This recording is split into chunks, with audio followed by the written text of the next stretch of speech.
think we finally hit our moment. We've tried to make the DCOM beat, the DCOM gimmick work, but I think it's time we admit defeat and we transition into true crime, because now I'm Lucas Melby. I'm a true crime expert, not like those white suburban wine moms out there. I have real legal criminal experience because I've sat on a jury trial. Oh, wow. It's official, huh?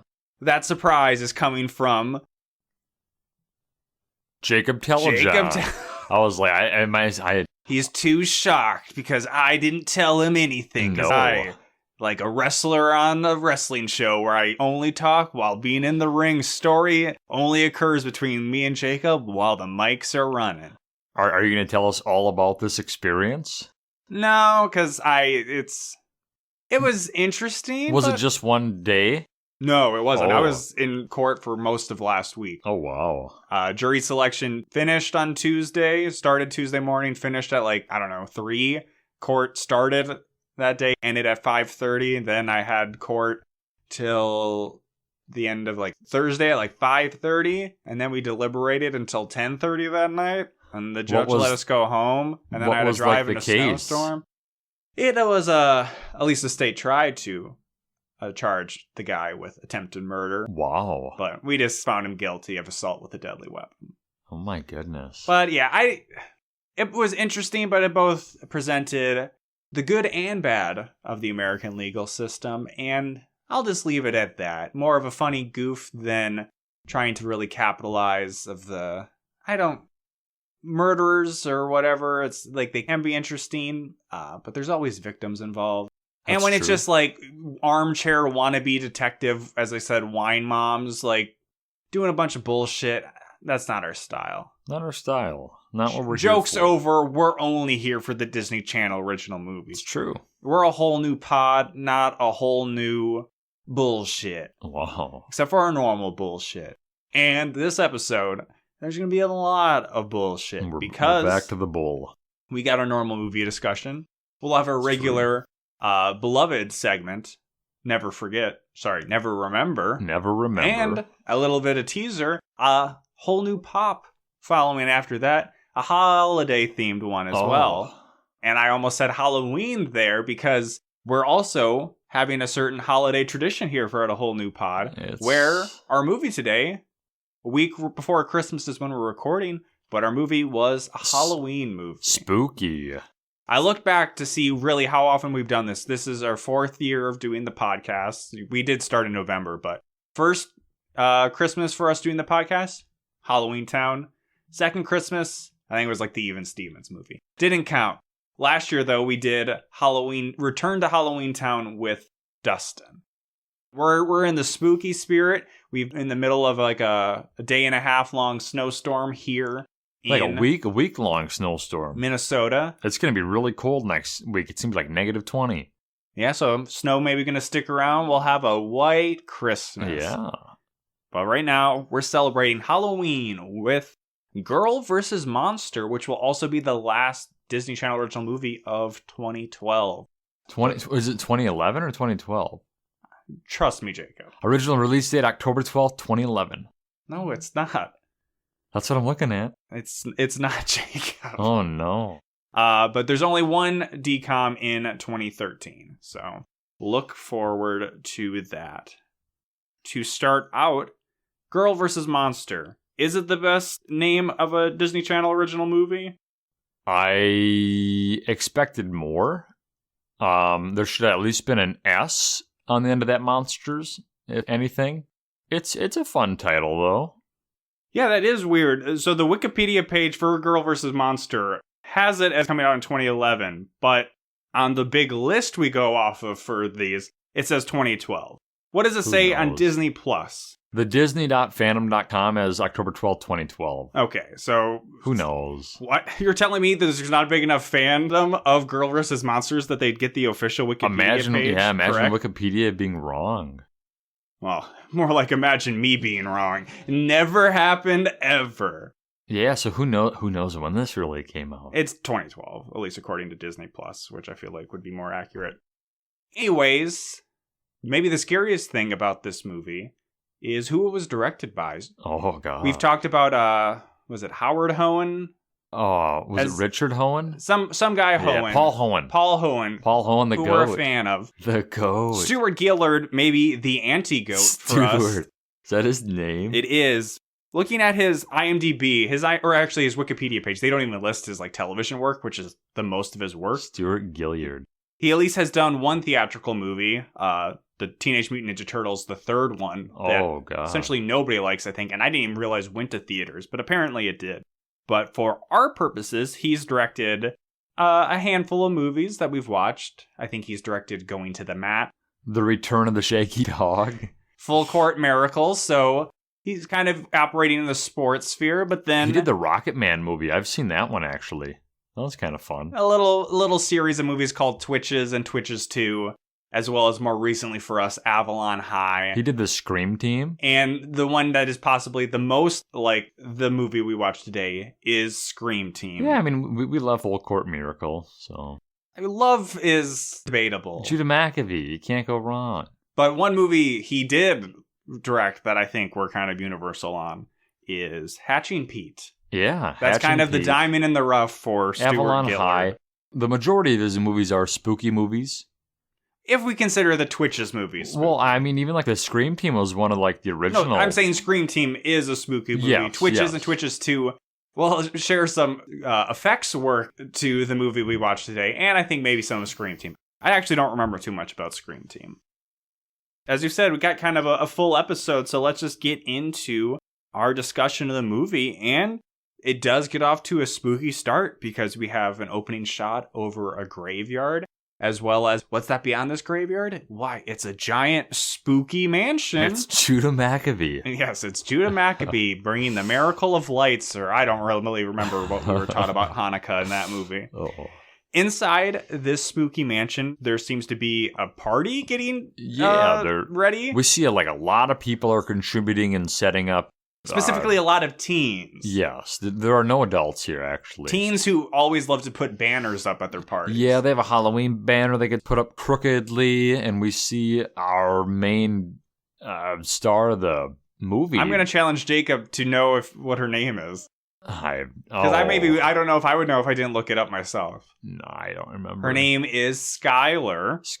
She is there with her friends Sadie and Henry, who I also mistakenly got their names wrong as I was trying to pull the cast list because none of the characters, maybe the exception of one, are particularly memorable in this movie. Skylar Lewis. Yeah, none of the names are really... they don't really use them very much, I don't think. Oh, you mean saying their names? Yeah. I was like, no, the characters get some use. There is kind of a pop punk band playing there. I don't know if we learned their names. Yeah, their name is on the drum set. I can't remember it, though. The singer, though, is Ryan. He is Yes. singing, and our character is Skylar. Definitely seems to have the hots for him. And she's going to show off to him by fixing, as Jacob said, a crooked banner where she winds up and does a big jump to pull down this banner. She boosts off of her friend Henry. Yeah, she steps onto his hand. She does a full flip in the air, smacks the banner, and then lands. And does a somersault. It was So it's supposed to show that she's very cool, but also she is fearless. She's flexible. And to further show that, the band just says, "Hey, you want to sing a little?" And she just gets up and sings a fucking song. We weren't. This is the first time we were introduced to her maybe having the ability to sing. She definitely does sing later on. This song is called "Nothing's Gonna Stop Me Now," and we hear it at least 3 different times, but almost sung by 3 different people. Yeah. It should be said that this is the night before Halloween, so very on brand for I the watched holiday. The Night Before Christmas a few nights ago.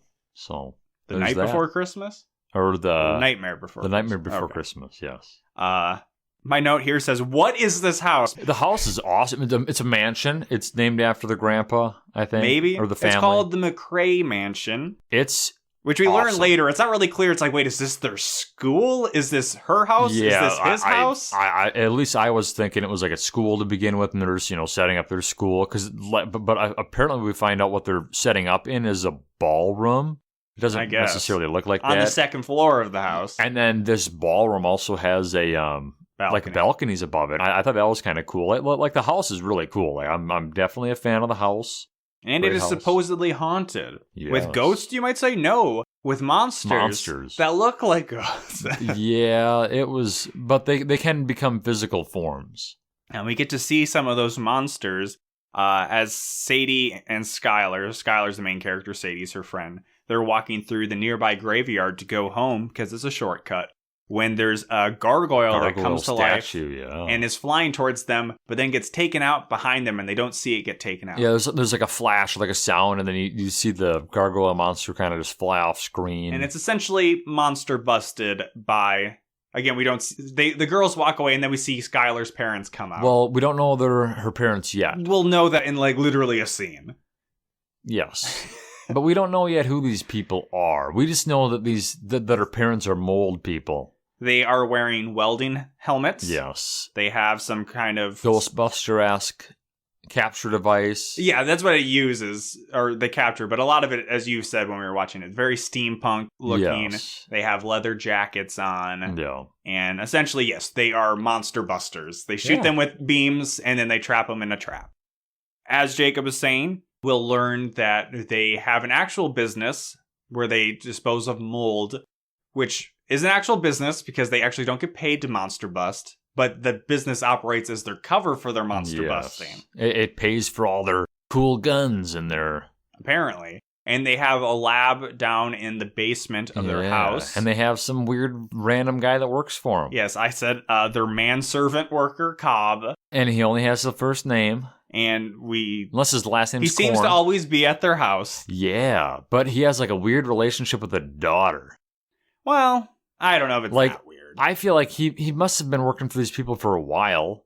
I mean, when you get a good monster servant helper, you know, he's not a monster, be clear. No. He's just a weird guy who wears a fedora. Like, how did they trust him? In Jacob's mind, maybe isn't weird at all. Oh, milady.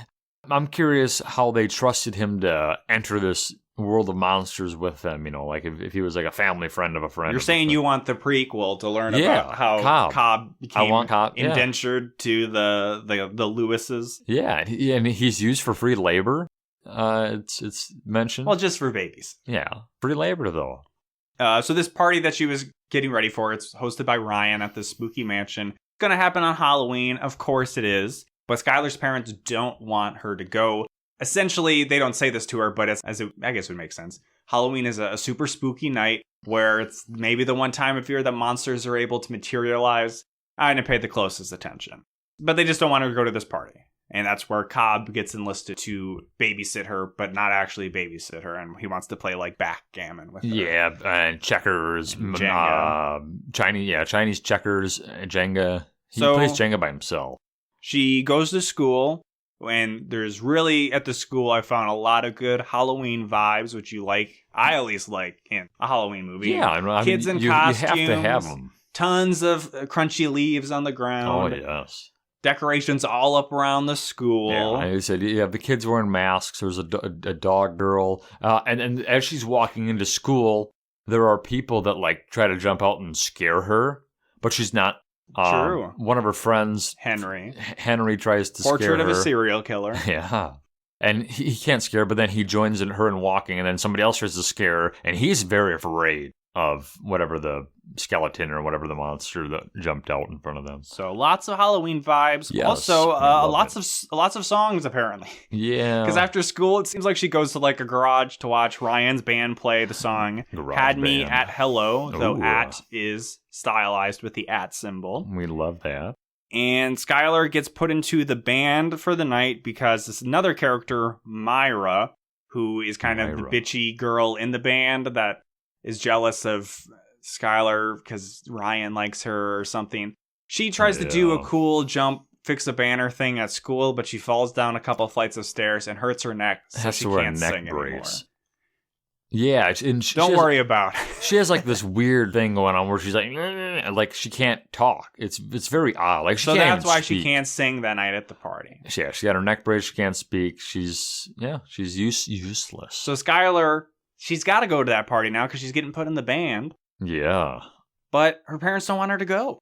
Do you remember what the excuse they gave her why they didn't want her going out? I don't remember. I don't either. I think they just don't want her to. No, I mean they know there's spooky ghosts and or spirit Yes. whatever all out and about. Monsters. So they set an alarm on the house that would go off if she left. Open the door, yeah. And that She has a means- bright idea of she wants to turn that thing off. So she goes down in the basement and cuts the power for the whole house. Her excuse to corn on the cob was, I want to do laundry. So he's like, oh yeah, go do laundry. And then he realizes, like, laundry. And then he runs down there and she's pulling a giant red lever. Yeah, she just turns off the power. Yeah, but it's a big red lever. And then everything starts to go to shit. Yeah, there's a bunch of explosions down in the basement with the big thing being like their monster vault. Yeah. Very Ghostbusters. Comes out of the wall. It's like a wagon. Well, it's because they normally hide it Yes. away for when Skylar goes down into the basement. It explodes and all sorts of spooky smoke monsters fly out. Very reminiscent of Twitches. Twitches with Yeah. the evil uncle played by Patrick Fabian, I believe, as well as just the darkness that generally occurs in Twitches. So we get a lot of that style of effect. At least for the most part, most of the movie is on actual physical sets, which gives it a bit of an edge. Better over than Twitches. Twitches was just all really like hokey green screen, like Lucas said, Yes. fake sets. It didn't look good. Though to be fair, saying better than Twitches is a pretty low standard. Well, see, I mean, clearly Stewart loved his like smoke monsters effects. I mean, he brought it to this, and maybe he's just trying to perfect that. But I like we talked about earlier. I am a big fan of the mansion house in this movie. Then we meet kind of the big bad of the movie, Diamata or Diamata. I can't remember. Oh, she's always in red. She wears like this red. Yeah, she kind of looks like a bit of a Bride of Frankenstein, spooky lady. Yeah. She's got a red dress on, and she summons her kind of lackeys who I think weren't locked in the vault because they give her updates on what's happening in the world. And these are Theodosia, who is kind of a spooky widow-looking or like a teacher-looking lady. So all these monsters are specific to different people. Yeah. Skylar's Well, we don't know Diamata- the connection to Diamata yet. Not yet. Well, we don't really know the connection to any of them yet. So you don't want to introduce that yet? Who they belong Give to? me like 2 minutes. That's fine. Because I didn't even tell you about Bob the Scarecrow. Bob the Scarecrow. That's what I'm looking at. I didn't know that was his name. And Bob the Scarecrow is actually, I don't know, he looks pretty good. Yeah. Sometimes he's a guy on like really tall stilts. Tall stilts a lot of He's the got time. like a sack over his head, but I don't know whether it's really articulated. It moves decently as he's talking. Yeah. And I don't know, sometimes he kind of just looks creepy. Yeah, no, I think he's he's definitely a decent creepy. looking. I found him scarier than the other two. He almost looks like the Scarecrow from the beginning when they're doing the band thing. There was like a Scarecrow in the background behind the band, and I was wondering if it was I that was guy. wondering if that was gonna be meaningful, but Yeah. it wasn't. The parents somehow figure out, probably because there's a bunch of monsters flying around, that something has gone wrong at the house, so they call Cobb. Cobb tells them, that the power somehow got shut off, and 15 years of bad spirits have, been released. So, as I say in my notes, there's spookums flying all over the place. Yes, so, and they don't hide it. Like, there are some movies, I guess, where, like, the supernatural stuff or whatever going on is sometimes hidden from, like, the general population. In this movie, like, everybody can see it. We see, like, some random lady running down an alleyway being chased by, like, a pumpkin. Yeah, it's not that they have special monster hunter powers that allow them to see them or using... They do wear special goggles at one point. I don't really know what purpose Love the goggles. Those serve. The steampunk goggles, those are pretty cool. And this is where we learn that apparently Skylar has never felt fear and is starting to experience it for the first time. Because this whole time, it's been trapped inside this Diamata girl, I guess, the whole time. So, somewhere around here, we learn from Cobb that Skylar's grandfather was also a monster hunter, like her parents. Yeah, and then this Diamata, we see like flashbacks of Diamata with him. It's not really clear how it works. It's kind of feels like they're just trying to force like a Harry Potter thing here. Yeah, because she's literally standing above her like cradle. So what was kinda happens weird. is that apparently like the grandfather was keeping Diamata in check by her taking his fear or him not being afraid of her, but then the grandpa died, so then Diamata went towards Skylar, but then they captured Diamata, and that means that Skylar doesn't ever have fear. Sure. Sure. This means then also that Theodosia, the spooky teacher-looking lady, is her friend Sadie's manifestation, because when she's nervous taking tests or being in a spelling bee, she felt like she saw this lady and she misspelled goat. Goat. She could not spell goat. So remember that. Remember. Henry has Bob as his manifestation, and Henry, as we've talked about, is kind of scared of a lot of things. Scared of everything. Scared of cat. And you said that the Bob the Scarecrow was behind his home? Yeah, and he's scared of the Scarecrow. Chilling, yeah. Kind of a unique premise, though already with this part I'm like, wait, what? What was the whole thing with the grandpa and the connection? And yeah, I was a little confused for the moment because I guess I didn't realize that the other two were out in the world. But it's like, wait, so everybody just has a personal monster, and if the personal monster gets captured, then they just become like a psychopath where they have no fear or something like that. Apparently. Olivia, I said Olivia. Olivia is the actress's name of Skylar, so shows how clearly I knew what was going on. Skylar says, well, whatever, I'm going to Ryan's party. She does a kind of annoying thing where she's like, oh, this must be a dream, blah, blah, blah, blah, blah. I'm not listening to you. I'll go to the party and eventually I'll wake up. Cobb says, hey, if you're going to go to the party, that's not the worst idea, because there'll be other people around maybe. So he gives them a bunch of weapons. Yeah, but like we kind of mentioned before, like, I don't know, the monsters aren't affected by other people, I don't know. They don't care who they kind of, mess around with, or I don't know. They're not really deterred by, masses, I guess. I don't know. It's interesting. So, classic, oh, what's this behind this secret wall? It's a big wall of weapons. We got Men in Black, we got John Wick, you got all sorts of stuff. 100% like a reference of, it felt like Men in Black, 100%. But they're all like steampunk guns, but when they shoot, they sound like Star Wars lasers. Pew, pew, pew, pew, pew, pew, pew.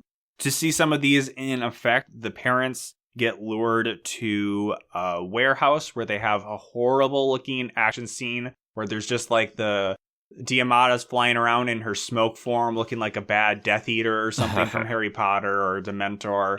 And like they're shooting at her, and then all of a sudden the parents just disappear. Yeah, Lucas hypothesized maybe they went into like a shadow realm, but they didn't. Like she was just somehow able to transport them to the grandfather's study. Yeah, we later see them, they're just tied up in the house. Yeah, in the mansion. And during this scene, the parents are completely no-selling Diamata. They're like, we're not fucking afraid of you. We've been doing this for 15 years. Yeah, so then it's like, well, how do they even cap? Like, they shouldn't have any power over That's them. the whole... At the end of the movie, that's what we find out. Like, if you show them that you're not afraid, you're able to capture them. So, yeah, I don't know why she was able to... So that's why, I don't know, they get tied up with ropes in the house. That it doesn't matter if you're afraid of ropes or not. You're going to get caught there.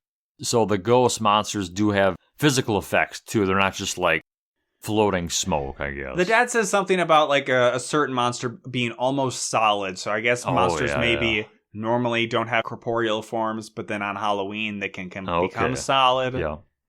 Why didn't they just make them ghosts? Yeah. Having them be monsters, but then just act like ghosts all the time just makes it so It's basically weird. what they are, right? I guess maybe the title of Girl versus Ghost isn't as good as Girl versus Monster. GG. GVG. Yeah.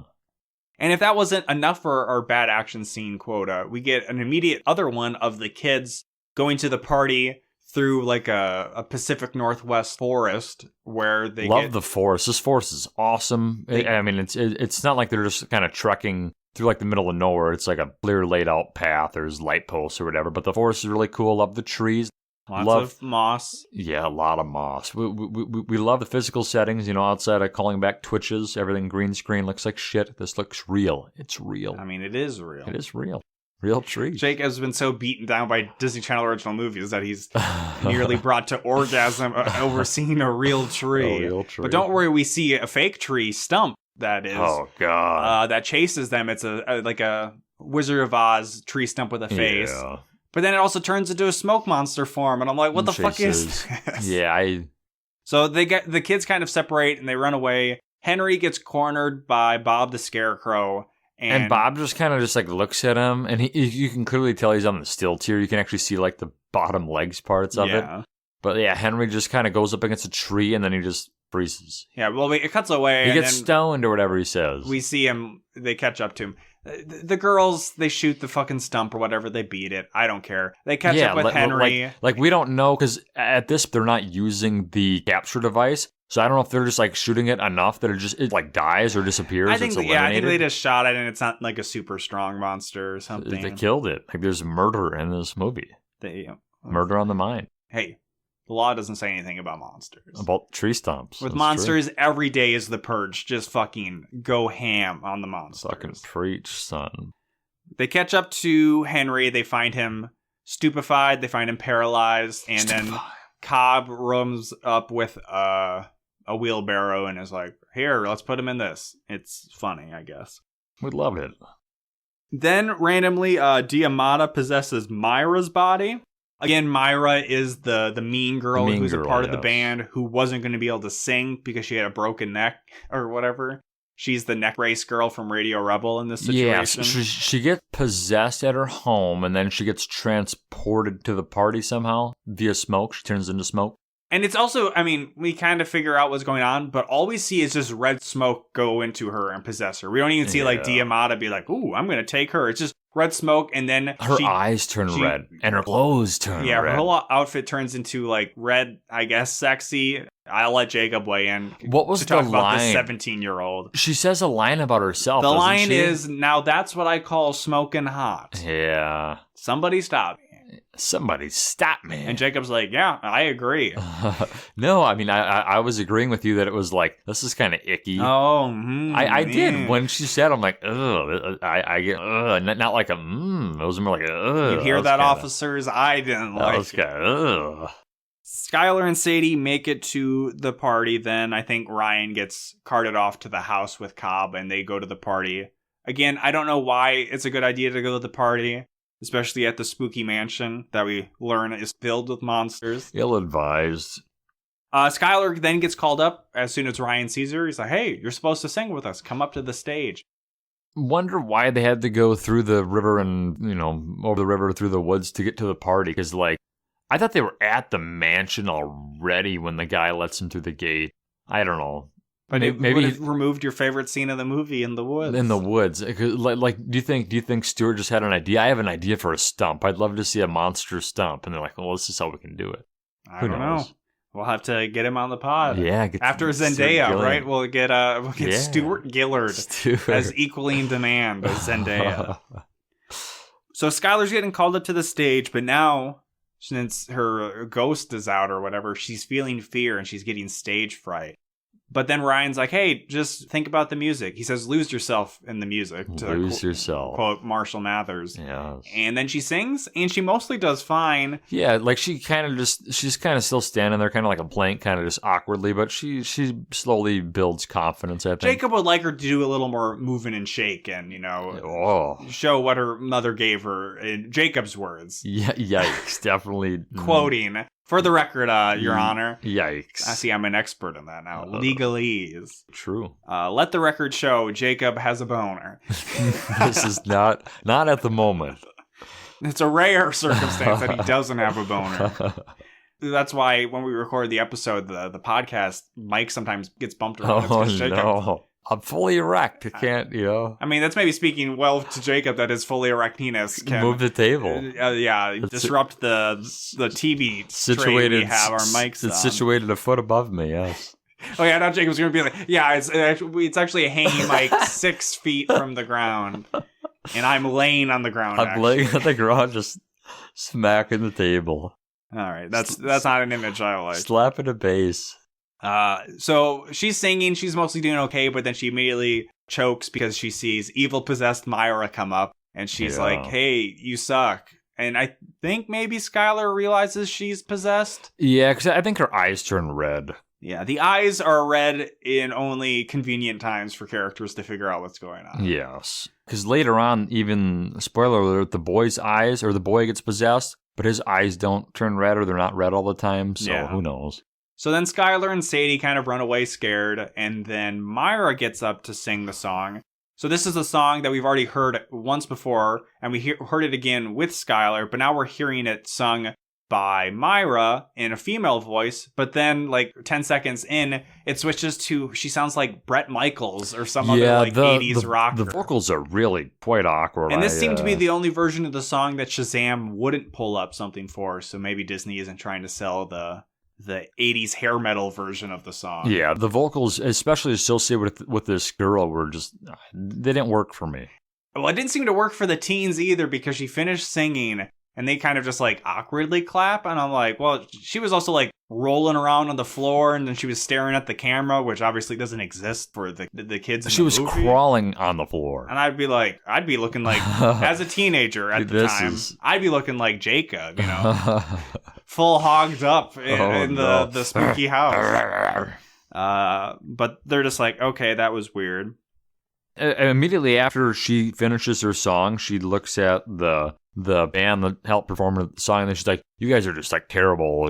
And she was always saying. So when she disrupted our protagonist, she's just had a bunch of nasty stuff, and then here when she's done with her song, she just continues to spew nasty stuff about the band. You guys were just really bad, and she's Thanks. possessed. She's bad. Thank you. Yeah, thank you for she's a bad girl. Further that the monster in this movie is bad because she's mean and says, "You suck." But the people, you smelly. Well, yeah. So I don't know. So Skylar and Sadie come across a picture of Skylar's grandfather with the mother. This spooky mansion used to be the grandfather's. He died 15 years ago. You can rent it out for parties. And they just leave all his old pictures. Yeah, it's kind of awkward. We see a flashback via the photo, but also like a visual where we see the mother in a wig. Yeah, it's not even, it's only just she has a wig with really long hair and then straight bangs, and that's the only effort they really made. Like, hey, that means she's young. She was young, yeah. That was kind of funny. And I haven't really talked too much about the mom, but like she's actually kind of funny and purposefully supposed to be funny in the scenes. What were your favorite funny moments with the mother? Tries to get Skylar to eat a piece of toast with like giant cloves of garlic on it, and then she debates the father about whether garlic can fend off monsters. Dracula. That's not actually the part I like. I just think she reminds me of I can't remember, some actress from SNL that is actually funny. Which is not that does narrow it down, because there's plenty of people from SNL that aren't funny at all. Oh, ouch. Kenan Thompson. No, I just feel bad for Kenan that he's just stuck in SNL for 20 years. I mean, that's where he's gonna be forever. Never got to break out to anything more. Hurtful. Peaked with Good Burger. True. So then there's a really great moment where they turn around and they're like, "Who's that?"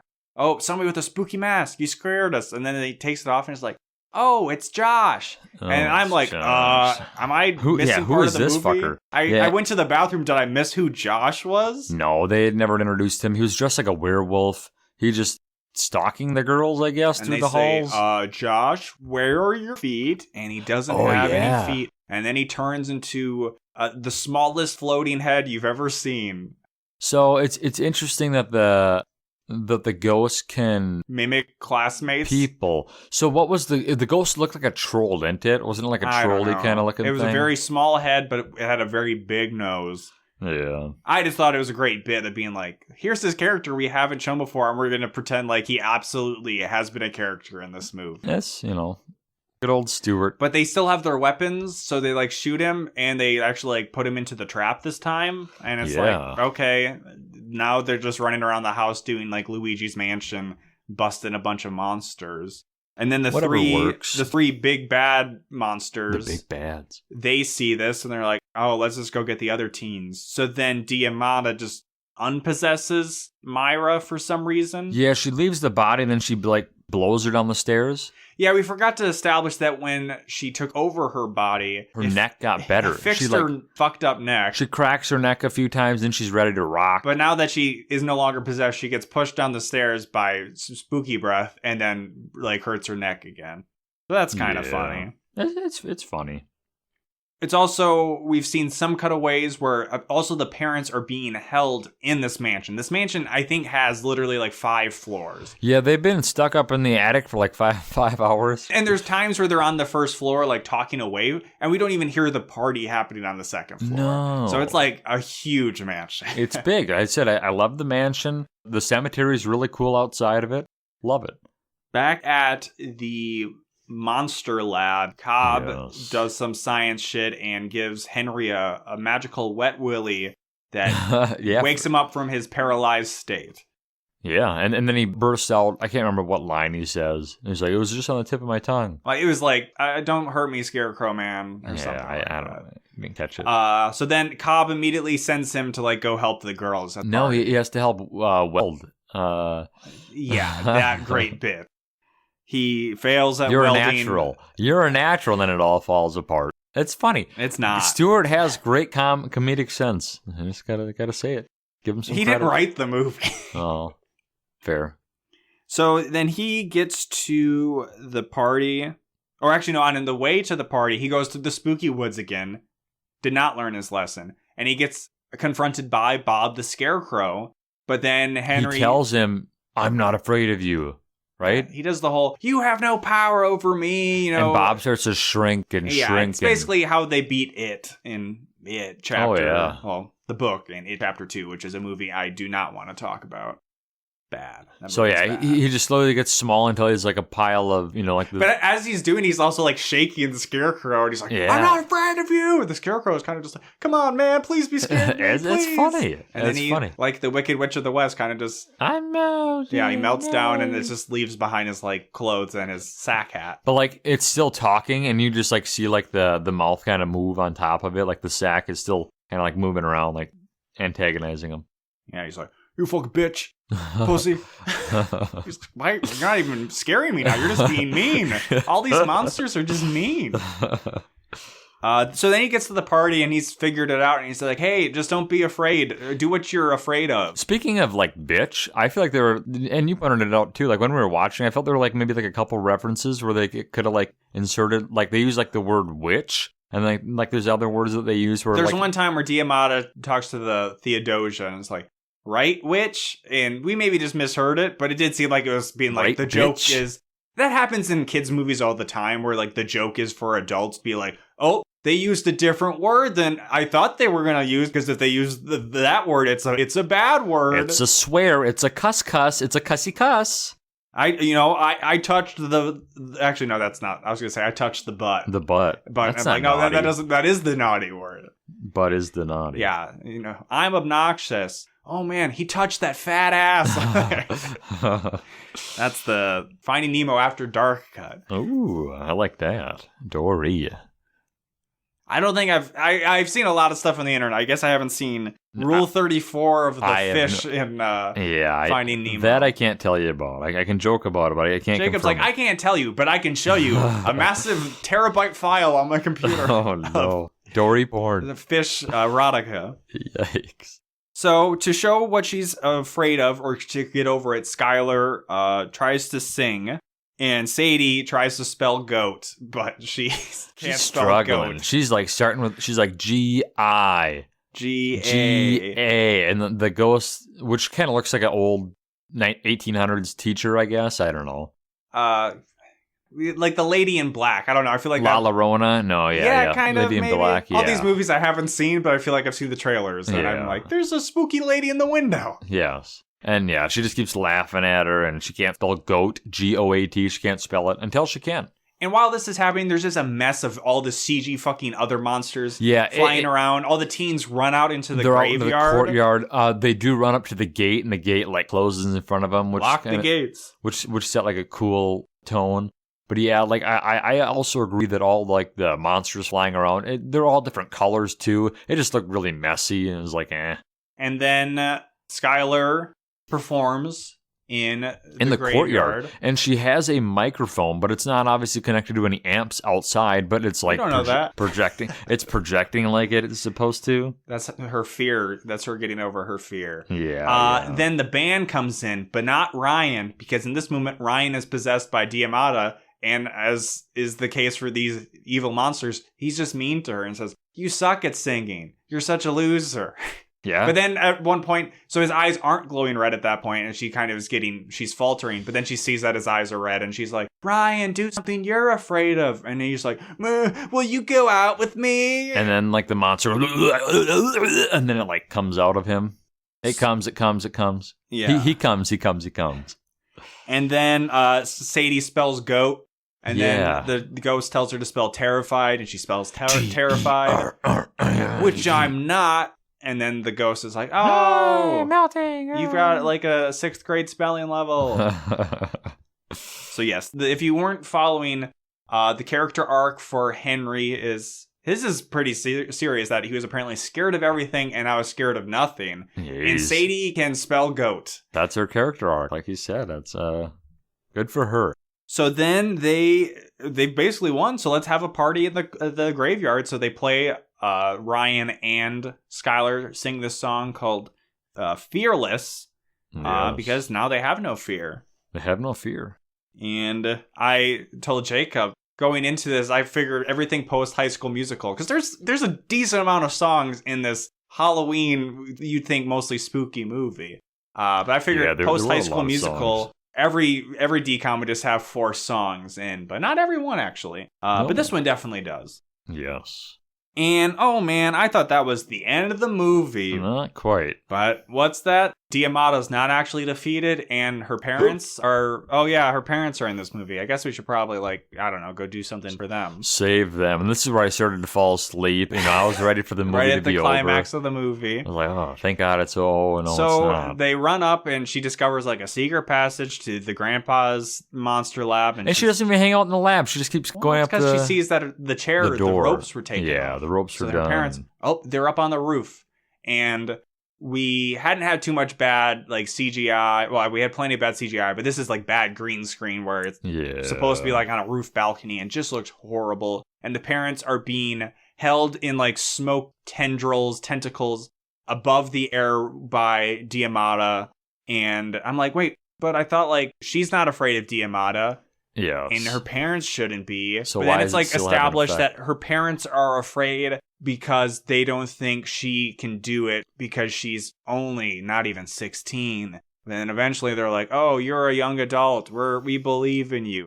So Jacob was falling asleep during this scene. I don't want to take notes because it's a bunch of just horrible looking effects, bad green screen. They're just fucking shooting this bitch with steampunk lasers for 10 goddamn minutes. She gets 2 extra smoke heads. At one point she says, do these heads make me look fat? And eventually, everybody stops being afraid of her, including the parents, and then they capture her or whatever. Cool. It's over. It's over. Thank God. But the movie's not quite over. We get a kind of, classic movie wrap up being and then Henry was never afraid of anything, and he stood up to bullies in a way that made it seem like he might bring a gun to school. And these girls walked by and they thought he was hot. Probably, or maybe just weird, and they couldn't stop looking at him. Yeah, to the bullies that come up to him, they kind of try to push him around. He's like, I'm not what does he say? You move out of my way. And he's like, chill, man. Like the Drake gif or whatever. Just chill, man, or whatever it is. Yeah, and then Sadie, gives a presentation about amygdalas, which she had been talking about in the movie. And yeah, it talks about how it relates to, their heads and stuff. And she's not afraid. Fear. It's about fear, yes. Skylar sings a song. Again, it's a repeated song, Had Me at Hello, but there's one part in it where it seems like they go, ho, ho, ho, home. I heard that. And I'm like, wait, did they know this was our Christmas episode? They knew. And they knew. So everybody's faced their fears. Nobody's afraid of anything anymore. And ho, ho, ho. They feel nothing now. And yeah, even Myra gets up to sing, I think, with them at the end. So it's kind of a nice they had moment. Backup singers. This was straight out of the garage band again. We love our garage bands in DComs. Yeah, and that was... There's no bloopers. They kind of just show scenes from the movie. Well, some of the scenes weren't scenes in the movie, I noticed. Probably. Yeah, they were just kind of fun. Some of them Jacob fell asleep for some of it, so who knows? I watched that part, It was mostly people screaming. Scream Team. And wearing sunglasses and being goofy. Oh, golly. I'm burping and I haven't even drank the pop yet. So, monster versus... girl versus monster. Girl versus monster. The Woman King. I haven't seen that yet. Yeah. This, I don't know. I like the women even talking. With the goofy effects. I still generally liked the look of the movie. Yeah, no, the spooky vibes. We love that. We love like I said. I've been going on about the mansion all episode. I love the settings. I love the visuals. I don't really like the look of the villains except for Bob the Scarecrow. Yeah, I mean, the few side monsters we get don't look good. No, the tree stump's really crappy. Yeah, I don't know. The tree stump was okay, but then it just turned into a smoke monster. So then Stuart loves his smoke, man. We didn't really talk about it. The songs were fine. Songs are fine. Yeah, there was one I even Shazammed and it popped up. I'm like, I might listen to this once more. Wow, you're that's like top 300 movies then? Yeah, for you. 4.5. Yeah, I don't know. It's better than Twitches. We've said that already. It's better than Twitches, which isn't a high bar, definitely but batting 300. We'll give it that. Yeah. So great job, Stuart. You made a movie we don't completely hate. We'll give you props for that. And we can maybe give props to Skylar as we get into Never Remember. Could Skylar and her newly fearless friends have stopped 9/11? I don't think they could conquer their fear of Al-Qaeda. I don't think it's possible. Al-Qaeda is the ultimate fear? The ultimate, yeah. At the end of the credits, bad. They did kind of tease that maybe Diamata was going to break out of the vault. And it's like, let me introduce you to my friend, Osama bin Laden. Because 2012, no, Osama bin Laden would have been, he was killed in 2011. 2011, May 1st. May 2nd. Yes, the weird fact of me and Jacob arguing over whose birthday Osama bin Laden was actually killed on, where I believe in Pakistani time, yes, correct. It was my birthday. Our time, it was our time. It was May 1st. So we both, we both win. Ladies and gentlemen, happy birthday. Happy birthday. Happy birthday, Jesus. They should make a sequel where they face down Al-Qaeda. Oh, God. So, I don't know. What we don't think she could have thrown. Hey, Disney Channel, hire me and Jacob as consultants. We'll pitch you sequels for every Disney Channel movie that involves time travel that allows the characters to face down with Al-Qaeda to see whether they can win or not. Oh, love that. So, we're saying no, she couldn't have? I don't know. If before they became fearless... Maybe not. Maybe after not. Fearless, also maybe not. Definitely not. It's up to you to decide. What's his name? The one guy is cowering in the corner, crying. He's stoned. He's like, "Don't kill me, Mr. Terrorist Man." Oh, that's a reference to the movie called Girl vs. Monster. Yes, that was said in the movie. All right. Well, with that, the moment you've all been waiting for. The plugin of our email account. Oh, okay. A whole new pod at gmail.com. Write us in your favorite Halloween movie to watch at Christmas time, which I guess there's really only one option. Or is there? Don't Look Under the Bed. Black Christmas. Black Christmas. The newest version. No, that one is very bad. That one was on TV last night. We had it on for a second. Like the actual newest version? Or, because there's been 2 remakes within the last 15 to 20 years. Oh, I mean, it was only 3 or 4 years old. Yeah. That one's horrible. Yeah, we only had it on for a minute. And it's not because I hate women. Oh. That would make sense if you watch the movie, but I don't recommend because there are a lot of women. I remember them seeing 4 or 5. Well, there's a lot. I mean, the original movie there's a lot of women. It's about a sorority that gets attacked. Okay. Anyways, yes, whole new pop. That is what we are teasing.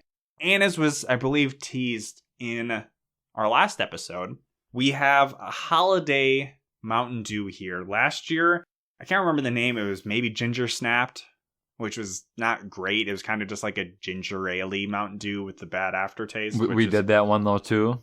No, that was the one we drank at Sam's house on New Year's Eve. Okay. This I hold in my hand is Mountain Dew Fruit Quake. Oh, it's Quake? Yeah, they got to come up with a cool name. It's not just going to be called Fruit Cake. What does Fruit Quake mean? It's fruit cake, but really cool. Oh, God. So it says, Dew with the blast of artificial fruitcake flavor. I don't know I don't know if they need to put artificial there. I feel like that just goes without saying. Get a basket ready. I might puke. I hold it up to the light. It has a very interesting It's very dark. color. It's not like cola dark, though. It's kind of like a reddish brown. Yeah. It looks like sewage water. Yeah, like for real. Looks like poo. Poo's too. I'm not ready for this. Is it stinky? Kind of like a grape scent to it. Grape? Well, it's probably got a lot of stuff in there. Here, I'll let you come get this one, Jacob. Oh, fuck. No, please do. Don't drop it. Oh, no. Look it up. Oh, my. Yeah. Will this be the second one where afterwards I just gotta like dump it down the sink? Yeah, it doesn't smell bad. Honestly, I don't even know if I've ever had actual Are we doing fruitcake this? because fruitcake is just it's like a holiday meme. Like nobody eats the fruitcake. All right. Spoiler alert. It tastes like Mountain Dew. I don't know. There's something there. Yeah, it's not like gross. It's not something I would eat or drink often. I'd have to, I don't know. I feel like it has kind of like a, Tastes like bread. no, like a grape undertone to it, but I'd have to like drink Pitch Black next to it, but they don't put Pitch Black out anymore. I think it probably is doing them a disservice to sell it as a fruitcake flavored thing.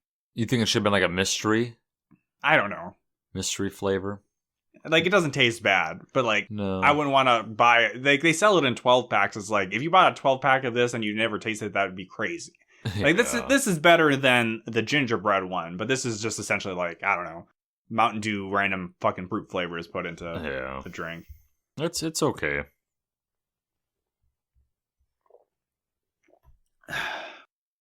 Well, I said this was a jam-packed episode, and I feel like we're still kind of racing through it.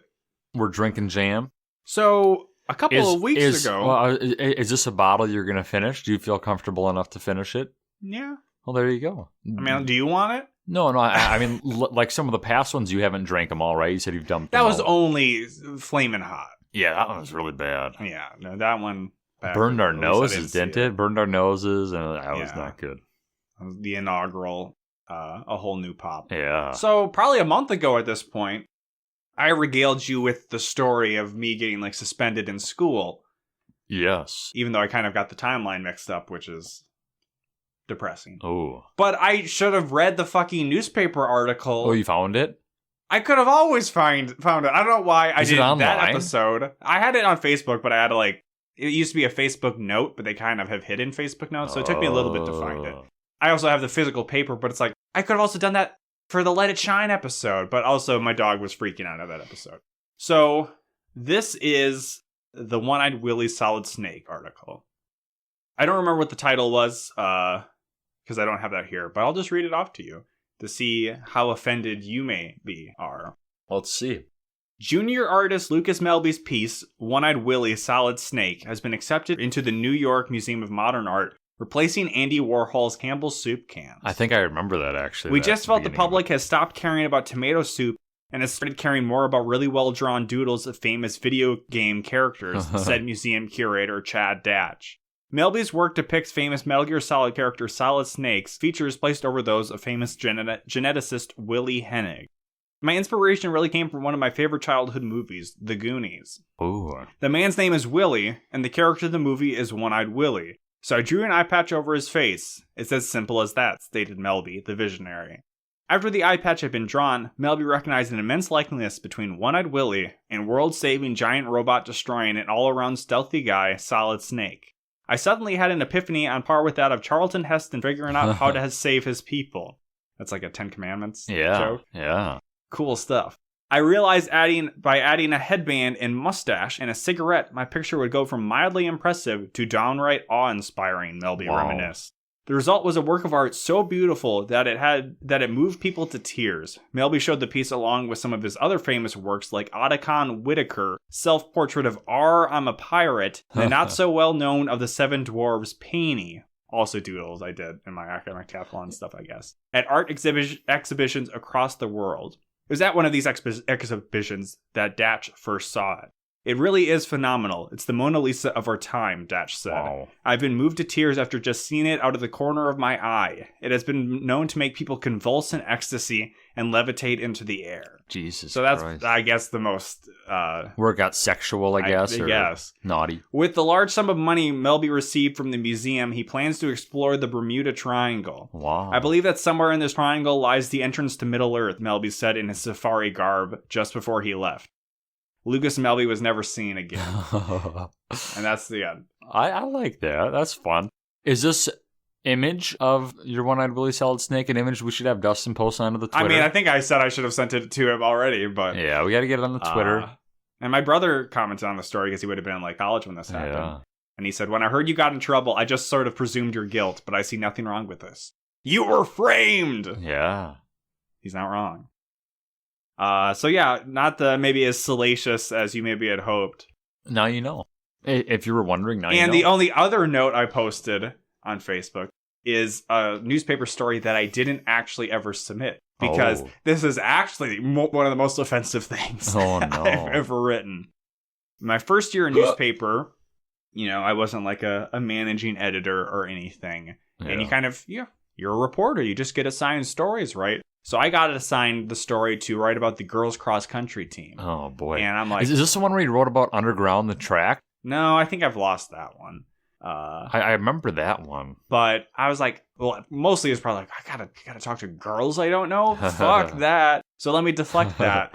And I just wrote a story that is, I'll read it to you now. Oh, no. Where I've changed teachers' names to be legally distinct from their actual names. But for the most part, it's a fictional story. So what is the most boring sport to watch? Golf? NASCAR? Baseball? How about people running for long periods of time? This is the sport of cross-country. You may wonder if anything could be possibly worse than cross-country. Sadly, something is worse. This abomination I speak of is girls' cross-country. There is one school in Minnesota that has this sport, and that is Minneopa Best High School. Our school was Mankato West High School. Oh, okay. For most people that go to Best, there is common knowledge of school sports. Mr. Etch-a-Sketch coaches football.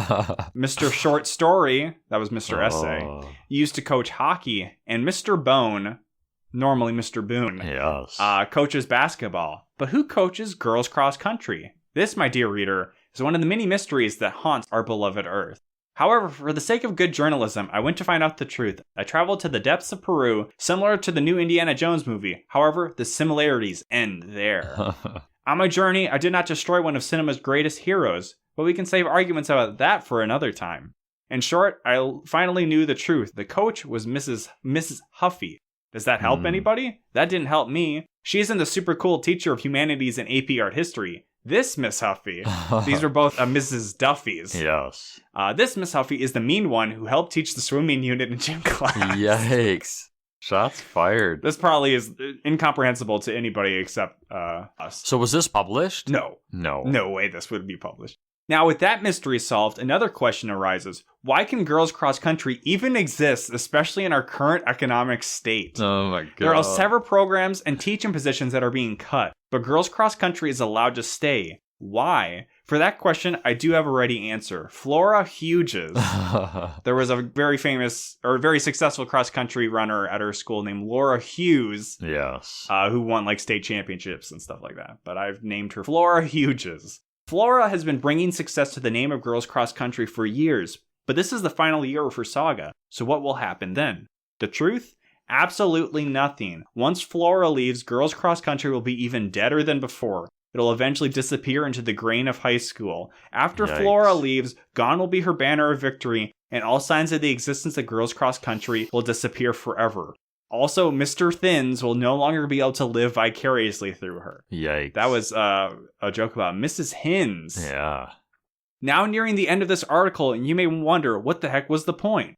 The point of all this somewhat meaningless rambling is to express one solitary point. Nobody cares about girls cross country. That's all I'm really trying to say. So needless to say, that didn't get published. And so maybe explains why I got like a C in newspaper that semester. Like the teacher actually read that whole article then? I think I submitted that. Or I don't know. So did the teacher... I'm not that person anymore. Did the teacher have to review all the articles that were published? Yeah, I mean, that makes sense. The teacher review, this was a different teacher than the teacher changed between my junior and sophomore years. But the teacher managing newspaper read through the One-Eyed Willie story and didn't find anything wrong. Yeah. So that was something my parents brought up. And it's also being like, because my principal was a fucking pervert. Yeah, true. Fucking sicko. Talking about you going to your sick bars or whatever they call them. CD bars. CD bars. All right, so I think we can finally put a nail in that coffin. Nail in that coffin. Close the book on my last interesting story to tell. I mean, I already told the story about that one time my friend's cats cornered me when I was taking care of them. Yeah. So If you want to find out other interesting things about us, you can follow us on Twitter at AWNPod, run by our friend Dustin, who recently just celebrated his 30th birthday. Jacob audibly mouthed shit. It was days ago, Jacob. Yeah, it was 3 days ago. Oh, man. Shoot, I did forget. This is the Christmas present I promised Dustin. That he sent me a Christmas card of him and his wife, and he's like, when am I getting yours? And I said, the next time I see Jacob, tell it, John. I'll take a picture of me flipping him off. And now this situation, I think, is enough of a Christmas present, because the way I treat my friends is I always try to one-up them and make them look bad. That's tough. But if you're a listener of this show, you already know Happy that. belated birthday, Dustin Levac. I'm going to text him right now, too. Don't spoil it. Don't spoil it. No. Oh, you want me to wait? I mean, you've already missed the day, so this will be a bigger treat. I don't know. Man. Time flew by. Merry Christmas to me. And you can also find us on various podcast platforms, Apple Podcasts, Google Play, Spotify, Stitcher. If you can review us on any of those sites, do that, please. 5 stars, if you can be so kind. Find us on youtube.com/ahwholenewpod. Like, comment, and subscribe to our videos there. Jacob let me know that we did cross 250K. Because everybody mostly cares about view count. Our Cody Nobody video cares about subs. Don't look at our subscribers. It doesn't. It was like over 400. Our Cody videos hit the 50K mark officially, and everybody loves it. Yeah. I will, before we close out, say there's a good chance we might go on a bit of a break over the holidays, trying to line up when we might record next. It's just that it's like Christmas is one weekend, and the next weekend, is New Year's, and I'm doing stuff with the family and whatnot. So we might find time, we might not. So just getting ahead of that this time, to not leave a mystery. Maybe I'll catch COVID again. Ooh, who knows? Could only be so lucky. With that being said, this episode should come out the week of Christmas. So if you celebrate Christmas, Merry Christmas. If you celebrate something else, Happy Holidays. Happy Holidays. Happy birthday, Dustin Levac. No. But really, here at A Whole New Pod, we only recognize one holiday this year. And that is the global holiday everybody across the world is celebrating. The release of Avatar. The Way of Water. We're going. Woo! Yippee-ki-yay. I want to fuck Neytiri so bad. No. Oh, are we still recording? Lucas, turn it off.